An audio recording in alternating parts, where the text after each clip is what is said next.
In this video, we're going to be talking about rotational statics. That's when there is no angular acceleration or angular velocity. Things aren't really rotating, but we can still use our principles of rotation and torque to then calculate what's going to happen in those scenarios. So we call it statics because things aren't actually rotating. And so here we'll go in and explain exactly how we handle that. All right, the first thing we're going to look at with this torque at our disposal is to look at rotational statics. And so if there's no change in angular acceleration, that is the angular acceleration is 0, then the net torque is going to be 0 here. And so we use that because we don't have to deal about the I part of that. Net torque equals I alpha. Remember, net torque equals I alpha is our Newton's second law. So if this is 0, I don't have to teach you about that portion yet. So we're going to talk about cases where there are rotational statics, where the angular acceleration is 0. So it's not actually rotating, which seems kind of weird because it's like, well, why are you teaching me rotation? We're talking about things that are not going to be rotating, or at least not accelerating. So here's our initial problem-solving steps. We're going to draw a free body diagram. This is sometimes called an extended free body diagram. Okay, that's a common term that you'll see.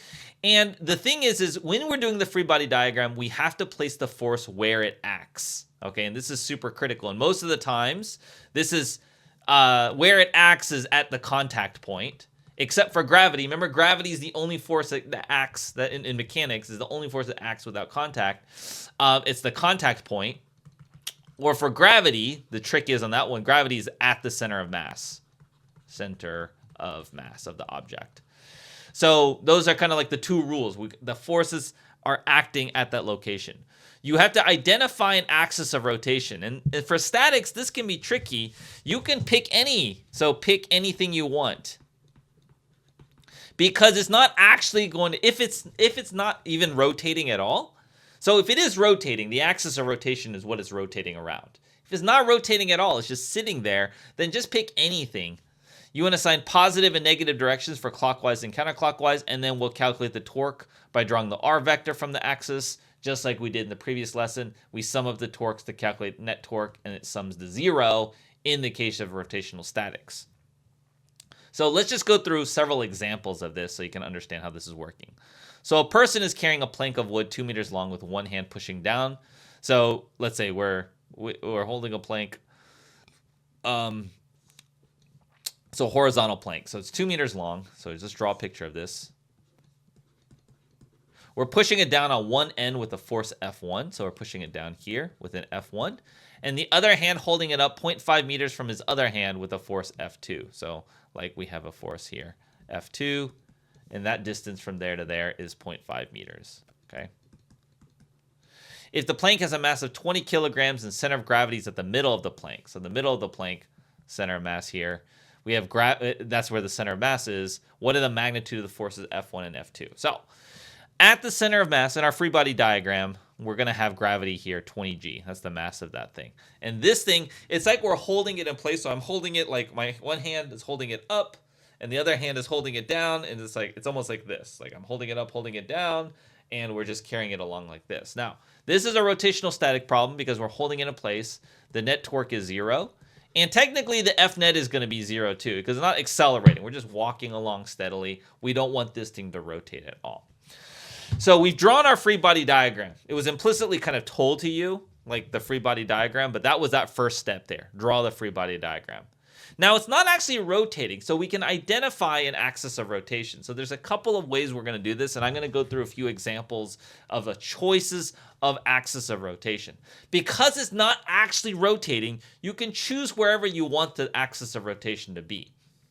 So let's say we put the axis of rotation right here.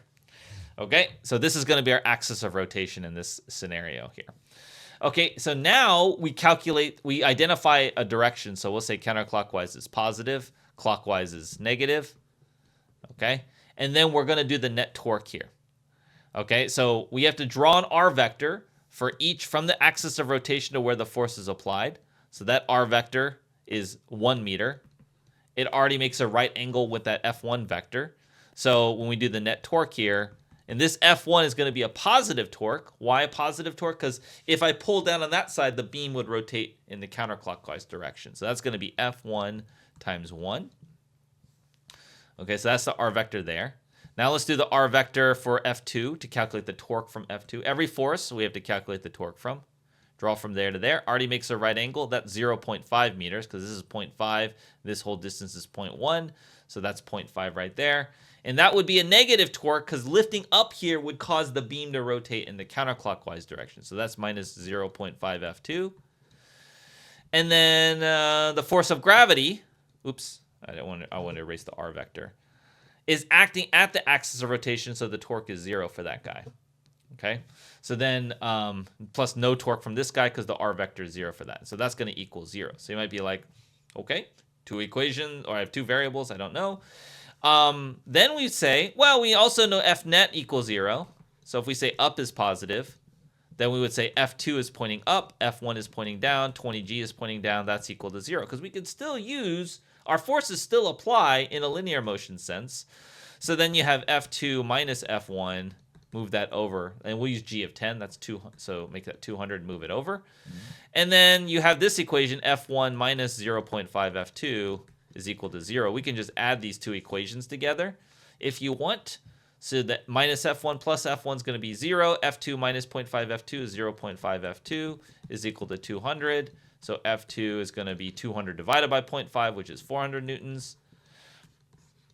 And then F1, well, the difference, so 400 minus this one is 200. F1 has to be 200 newtons then. And you can double check, plugging back into the equations, like 200 minus half of 400 is 0. So that would work. What if we use a different axis of rotation, right? Like what if we have the exact same setup, okay? But now instead, so I'm going to make a copy of this thing. So let me copy this here.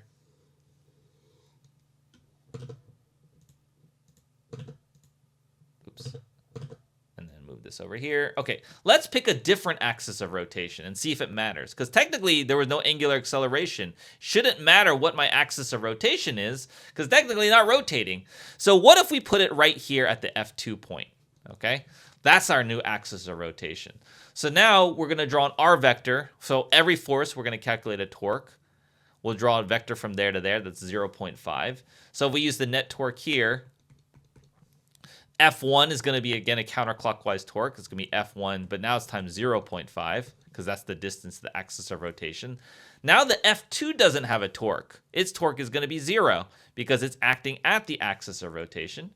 And then finally, we have an r vector from here to here. This is going to be 0.5 meters, and that is going to be a clockwise torque. So it's going to be a negative torque because pulling down here would cause the beam to rotate clockwise relative to this axis. So that's going to be minus 0.5 times 20g, which is 200. That's going to equal 0. So you get the F1 times 0.5 minus 100 is 0, and you can solve for F1. You get 200 newtons. And then you could also do F net. You can also do F net equals 0. So then we know this equation over here. F2 minus F1 is equal to 200. So you plug that into here, you get F2 then is equal to 200 plus F1, which is equal to 400 newtons. Like that. Get the exact same answer. So you see, the axis of rotation doesn't matter. You choose what is convenient. Okay? Suppose the weight of the drawbridge of the following figure is supported entirely by its hinges and the opposite shore so that the cables are slack. The mass of the bridge is 2,500 kilograms, center mass located 1.5 meters from the hinge. What fraction of the weight is supported by the opposite shore if the point of support is directly beneath the cable attachments? Okay, so there's some cables in here. Let me just draw the picture for you in this case. They're saying that it's being held up by this thing. If we draw a free body diagram, start with gravity. Center of mass is 1.5 meters. So center of mass is about here. So this is going to be mg. Then we have contact point. This is a normal force here. And then you're going to have a hinge force here that's going to hold this one up. Okay? That's what they're kind of saying here. The hinges and the opposite shore are holding it up. This is a normal force acting there. This is the hinge force right here. We want to know what part of the weight is over there. Now, let's identify our axis of rotation. I don't need to know the hinge force. I only want to know the normal force and the mg. So I'm going to put my axis of rotation right here. It's also what happens to be where it naturally rotates. So we just picked it there. But I also picked it because I don't need to know the hinge force, because picking it there is going to zero out the torque, right, when we go through that torque calculation, right? So now we want to identify our counterclockwise. Counterclockwise is positive, clockwise is negative. Again, you can swap that up. Doesn't really matter. And then we're going to use net torque equals 0 in this case. So let's go through the torque. The hinge force, we'll start from the forces left to right. The hinge force is not going to exert any force or any torque because the r vector is 0. So then we're going to draw an r vector from here to here, and that is 1.5. And it's perpendicular to the gravity, and pulling down here would cause the beam to rotate clockwise. So that's a negative torque, negative 1.5 times mg. And then let's do the normal force over here. Well, that r vector from the axis of rotation to where the force is applied is going to be, pointing like that. And technically, it's not perpendicular, but I only care about the component perpendicular. So you might think like, oh, doesn't it point down a little? Well, I only care, again, for torque calculations, I only care about the component perpendicular. So I'm just going to draw it just straight horizontal. That's 7.5, right? And that's a positive torque because pushing up on that end would cause it to rotate counterclockwise. So that's positive 7.5 times the normal force is equal to 0. You get the normal force is going to be 1.5 mg divided by 7.5. You just move that over. 1.5 divided by 7.5 is 0.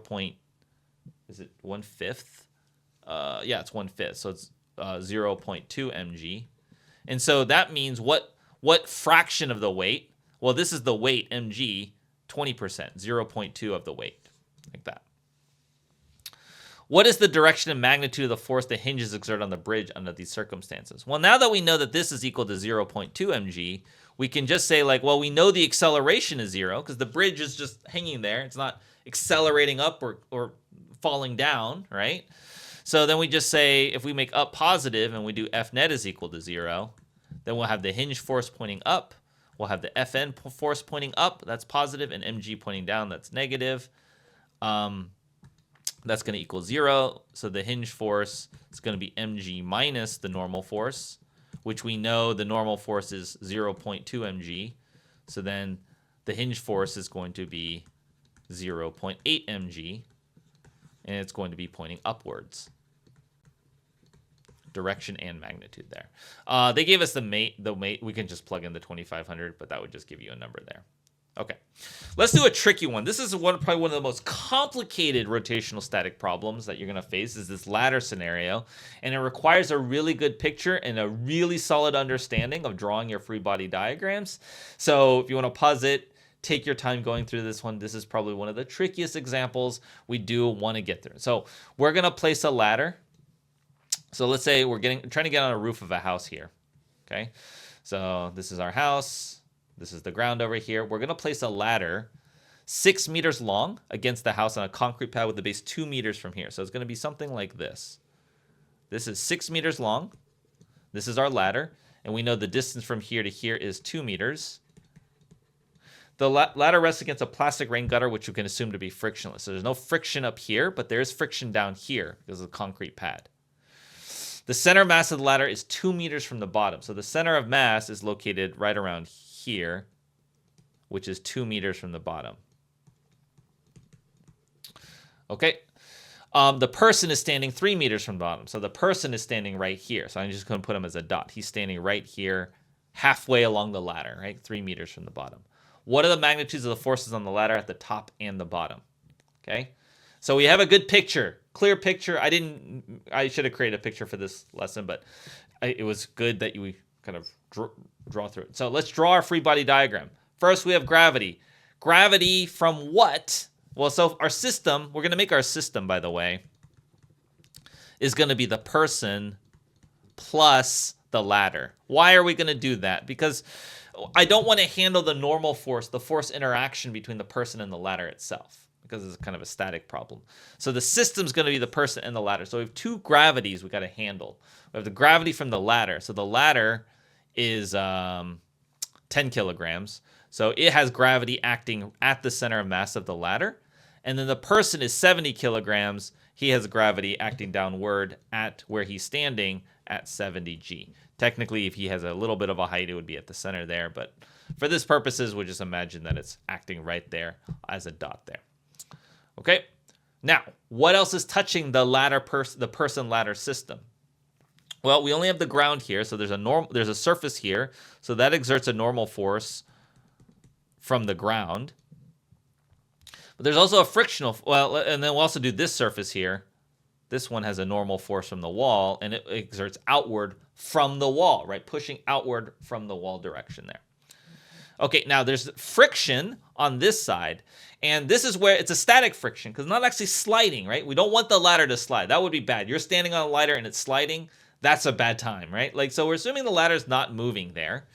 Okay, and so which way would the static friction go? If there were no friction, we only have one horizontal force. It would push the ladder to the left. So that means static friction must oppose that and acts at that point of contact, static friction here. Okay, cool. That's everything we have there. So now we need to handle that. We've completed the free body diagram, and notice how we've put the forces located at the points of contact. Now we want to know the forces at the top and at the bottom, okay? So we want to be very careful on how we choose our axis of rotation. I'm going to put it down here because I don't know either of those forces, but they're just going to cancel out if I put the axis of rotation right down there. So the torques will be 0 because, again, this ladder is not actually rotating at this point, okay? So then let's look at doing the torque. We'll make counterclockwise, again, negative, clockwise, or positive, and then clockwise will be the negative direction. Again, you can swap those. That's just like common, what most people tend to do, which is why I want to do that for you guys. But you can swap them if you want. So now we use net torque equals 0. And so these two forces don't exert a torque because their R vector is 0. So the 10G does exert a torque because the R vector looks like this. But so that's our R vector, but we only want the component perpendicular to gravity. So we're going to decompose it. And let's say this is theta. So then this is going to be, this distance is 2. This is going to be 2 cosine theta and then 2 sine theta, if you look at the blue arrows. Now, I only care about the rightward component because that's the one perpendicular to gravity, right? And so the 2 cosine theta is all we care about. You might be like, hey, Alan, I don't have the cosine theta. Let's just write it down first, and then let's deal with that later into how we're going to figure that out. So that's going to be 2 cosine theta, the component of that 2 meters down perpendicular to the 10G, right? And then times 10G. Okay, and again, the theta is the angle at the bottom. We actually can figure it out because, by the way, this is theta. We know the height. We know this is 6 meters. We know this is 2 meters. This makes a right triangle, so we can actually figure out the theta there, the cosine of theta. Now, is it a positive or negative torque? Well, I'm going to be pulling down on the ladder relative to the bottom here. If I pull on the bottom, it would actually rotate clockwise, so this is a negative torque. Okay, I'm going to have the exact same thing happen when I draw the R vector from here to here. They're not perpendicular, but we only the distance there is 3 meters, but we only care about the component perpendicular to the gravity, right? So this is going to be minus 3 cosine of theta times 70G. That's the torque from this guy here. Last one. This one you got to be a little bit careful on because your R vector here is 6 from the axis of rotation for this normal force, but the perpendicular component is the component pointing upward, right? So I want the 6 sine theta times the normal force on from the wall because I want the component perpendicular to the force. That's why it's important that we get the direction of the force. I need the component of that vector that makes a right angle with that force, and that's the vertical component. That's why it's sine theta for this one. And this one over here, if you had a force outward, it would actually cause the ladder to rotate in the counterclockwise direction. That is a positive torque, and that's going to equal 0 there. Okay, so we have all of our torques. With every single force, we did do our decomposition of the x and y components, and so now we want to put this all together. Now, here's the thing in terms of the theta. We can solve for this guy right here because we know the theta. We know technically cosine of theta, like we have a triangle here with this ladder, right? Like this is theta, this is 6, this is 2. So cosine of theta is actually adjacent over hypotenuse. It's going to be 2 over 6, which is 1/3. Sine of theta is going to be a little bit trickier. You have to use Pythagorean theorem to find this side. So that'd be the square root of 6 squared minus 2 squared, which would be the square root of 36 minus 4 squared of 32. And sine of theta is going to be square root of 32 It's going to be opposite over hypotenuse like that. So then those numbers plug in. You can actually solve for the FNW here. Okay, so it's just move all this to the other side, right? So this is going to be 100. Make this 100. G is using G of 10. 700. So this is going to be 2100. 200 and 2100 is 2300. So it's going to be 2300 cosine theta divided by 6 sine theta. And then we just going to, because you're just going to move that over, divide by 6 sine. It's just a math problem at this point. 2300 times 1/3 divided by 6 times square root of 32 over 2 over 6. Okay, and just use our calculator for that. It's going to be 2300, 3 divided by, that's going to cancel. So you just divide by the square root of 32. I get 135.5 newtons. Okay, so that's the normal force from the wall. Now we can do F net is equal to 0. And there's X and Y directions, right? So we'll make right positive and up positive. So we'll say F net equals MA, which is 0 in this case, because again, the ladder is not, and the person are not accelerating. If they were accelerating, it would be an interesting problem, be more complicated, right? But then, so in the X direction, we'll say forces to the right are positive. Okay, so we have right force, and then the FNW is pointing to the left. Those are the only X forces. So that means the frictional force has to equal the normal force from the wall, which is 135.5 newtons. In the Y direction, we'll say any of the upward forces are pointing up, so the normal force from the ground is pointing up, and then 10G is pointing down, 70G is pointing down, and that adds to 0. So F normal force from the ground is going to be 100 plus 700 or 800 newtons there. Okay, and that completes it. So a lot of steps in there. Make sure you understand. Like, this is why it can be very tricky. All the torque, making sure you can break it down. It's really easy to make a mistake on a lot of the setup of the problem, but this is probably as the level of difficulty you would need for a rotational statics problem. Okay. If you found this video helpful, come check out our school community. It's got an amazing bunch of features. It's got extra videos, corrected videos, better than the ones that I have errors on YouTube. It's got multiple choice free response questions. I hold live Q&A sessions and go through more problems and I answer students' questions, help with schoolwork, all kinds of things. If you want to check it out, look in the description below or check out the website and find us in the school community. You get a 7-day free trial to give it a shot, just to check it out, see what it's like, come join some calls, and honestly, come learn AP Physics 1 even faster with us.